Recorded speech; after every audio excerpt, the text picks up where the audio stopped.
All right, so are you ready to get a little creeped out today? Because I know I am. Oh, yeah, I'm ready. We are diving deep into some Home Alone stories today Mm. from Mr. Nightmay's YouTube channel. Ooh, fun. Yeah, have you seen these ones? I have, yeah. The 5 very disturbing things that happen to people while home alone. Classic. Yeah, and I think I'm already hooked, Oh, really? even just thinking about it. I think what makes those stories so compelling is that fear of vulnerability Right. when you're alone. Okay. Whether they're real or not, they tap into something very primal. Yeah, you never know what's real or not, but it definitely gets you thinking. Yeah. So let's jump into the first one here. This is Liam. He's 18 years old, Okay. and he's home alone for a week while his parents are on their honeymoon. Oh, wow. Yeah, a whole week. That's a long time to be alone, It is. especially when you're that age. Right, Your mind can start playing tricks on you, exactly. even before anything really happens. And so he's playing video games in his brother's old room. And this room's on the 2nd floor of the house, All right. which is important for this story. Okay. He starts hearing this scraping sound coming from outside, Ooh, that's never good. from outside the window. Outside the 2nd floor window. Yeah. Oh, that's extra creepy. It is. So someone is getting up there somehow. Right, like, so Yeah. he turns around, Okay. and the intruder's already in the room crawling through the window. Oh my gosh. It's not a slow buildup or anything, No. just instant terror. So they were already up there. Yeah, like bam, Wow. in your face intruder. Yeah, I think most people would freeze up. Oh, absolutely. But he just reacted quickly, Yeah. pushed the intruder back out the window. Yeah, full-on fight or flight Yeah, total fight mode. kicks in. Yeah. So they fall 2 stories Oh my gosh. right outside. Yeah. And then Liam goes to check, and the intruder's gone Wait, what? in minutes. Within minutes. So they were, okay, Seemingly? after a 2-story fall. Yeah, it makes you wonder if they knew the layout of the house. Yeah, maybe they knew where to land. Right. Or maybe they were just really lucky Yeah, and weren't that hurt? and got out of there quickly. Just leaves a lot of questions. Yeah, for sure. Like, what were their intentions? Right? Was it a burglary gone wrong? Or... Yeah, or something more sinister. Who knows? All right, let's move on to story number 2. Hmm. This is Ian and Carl, Okay. and this one's a little bit of a head scratcher for me. Oh, really? It's a rainy night, and Ian is home alone, and he invites his friend Carl over. Kid, sounds pretty normal so far. Yeah, deceptively simple, Okay. but the timing of everything is what makes it so strange. Okay. I'm intrigued. So Carl texts Ian and says he'll be there in 2 minutes. All right. Then Ian hears the backyard gate close, so he goes to check it out. Okay. Finds the shed doors wide open, All right. the light's on, Okay. but as he gets closer to the shed, the light goes off. Spooky. Yeah, and immediately he gets a text from Carl at the front door saying, "I'm here." Whoa, that's too much of a coincidence. Like, Yeah. what are the chances? Exactly. Unless Carl was playing a trick. Maybe. Or Ian stumbled onto something totally unrelated. Right, but then the shed door slams shut. No way. Yeah, after Carl's already inside. So it wasn't Carl? Seemingly not. Oh my gosh. It's just so bizarre. Yeah, it really blurs the lines between a prank and like a real threat. Yeah, you never know. It makes you think about how easily our perception of safety can shift, Right. especially when we're alone and ordinary things start to feel creepy. Yeah, for sure. Okay, let's switch gears a little bit for this next story. Okay. This one involves Chris. He's 45 years old, so we're not dealing with teenagers anymore. Right. And this one's a little bit heavier because his neighbor was murdered that same night. Oh, wow. Okay, so this is serious. Yeah, it adds a whole other layer of danger. Yeah, it's not just about being scared or creeped out anymore. Right. There are real-world consequences. Exactly. So Chris is home early from work, just relaxing in his basement. And he hears the basement window flap open. Oh, no. So he hides, and someone sticks their head in and starts looking around. In broad daylight. Yeah, That's bold. so brazen. Yeah, that's a whole other level of confidence. Right, or maybe desperation. It's chillin'. So Chris grabs a baseball bat Okay. and waits by the back door. All right. And then he hears someone trying to unlock the door through the pet door. What? Yeah, they weren't just looking around. No, they want it in.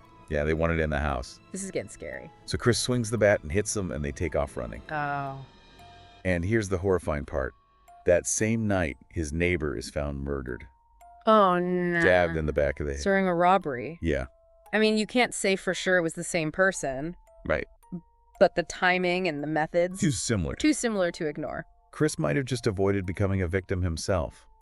That's terrifying. It's a disturbing reminder That these things that we think of as isolated incidents Yeah. can be part of a much bigger Pattern. sinister path. You start to think about all those unsolved crimes. Exactly. And how many close calls there might have been. It's unsettling. Yeah, it really is. It really makes you think about the psychological impact of these kinds of encounters. Oh, yeah, for sure. Even if there's no physical harm, the feeling of violation, Right. that can really stick with someone. It's true. It's like we're not afraid of the dark. We're afraid of what's in the dark. Exactly. And our homes are supposed to be our safe spaces. Right. So when that's breached, it's really unsettling. Yeah, for sure. And speaking of unsettling, that's a good way to describe Anne's story. Oh, gosh, yes, Anne's story. She was home alone on a snowy night Uh-huh. and woke up to a man's head under her bed. Oh, my gosh, that image. I know, it's the stuff of nightmares. Seriously? It's not just someone watching her. Right. They were actively trying to grab her, pulling her into a closet. It wasn't just about scaring her. No, this was an attempted abduction. And what's so creepy is that they waited until she woke up to restrain her. Yeah, that's interesting, isn't it? It is. Why wait?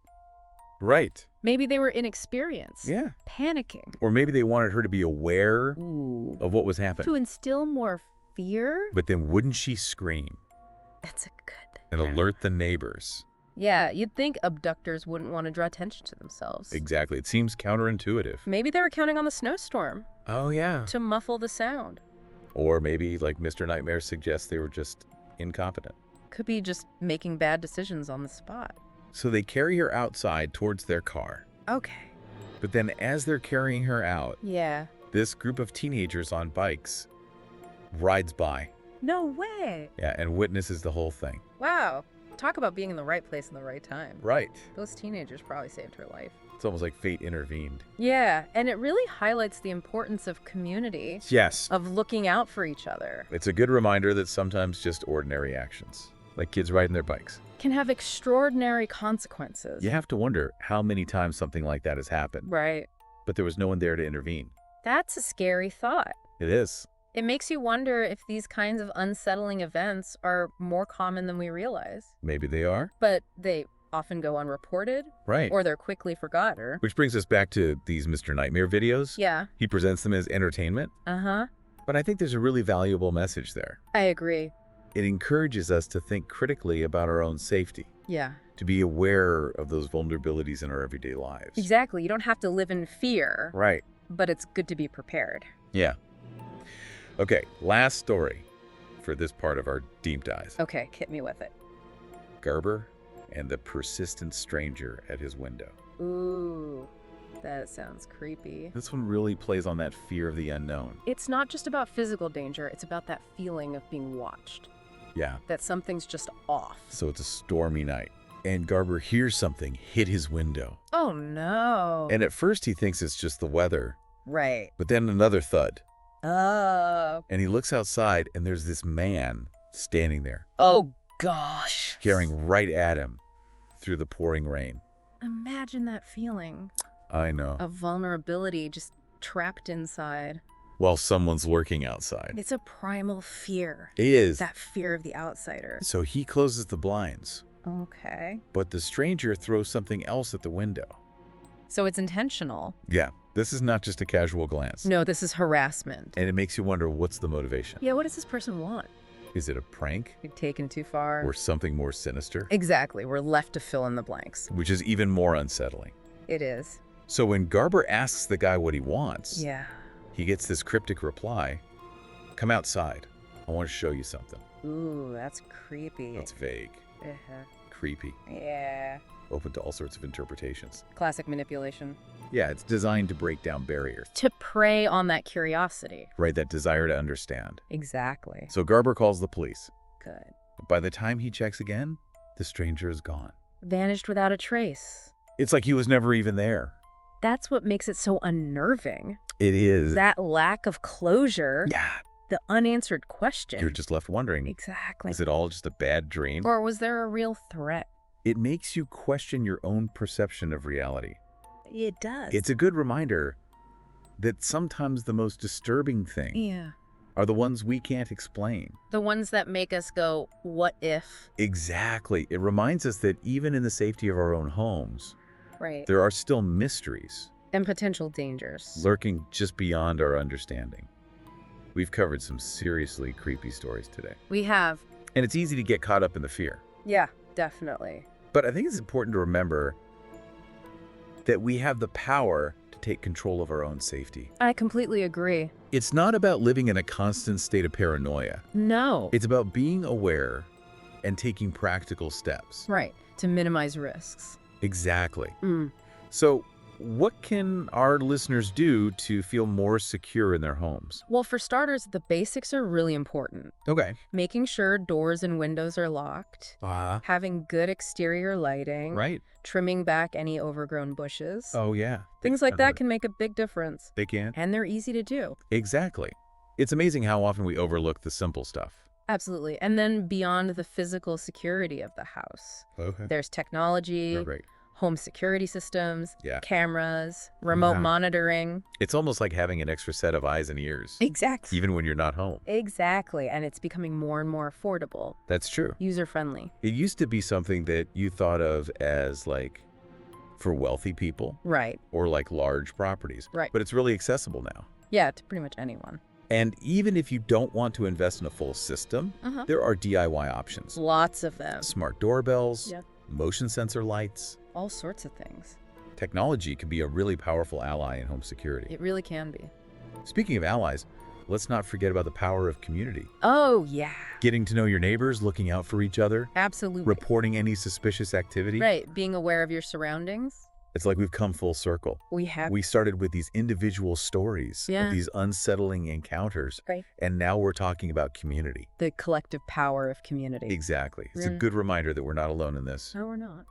So as we wrap up our deep dive into these Home Alone stories, Okay. what's one key takeaway you want listeners to remember? I think it's that knowledge is power. Yeah. By understanding the risks, being aware of our surroundings, Right. and taking steps to be more secure, we can reclaim that sense of safety and peace of mind in our homes. Well said. And it's not about living in fear. No, It's about being empowered. exactly. We can learn from these stories from each other, from our own experiences, Right. to create a safer, more secure world for ourselves and our communities. That's what it's all about. Awesome. Well, thanks for joining us on this deep dive. Yeah, thanks for having me. We'll be back next week with a brand new topic to explore. Looking forward to it. Until then, stay curious, stay safe, and keep those lights on.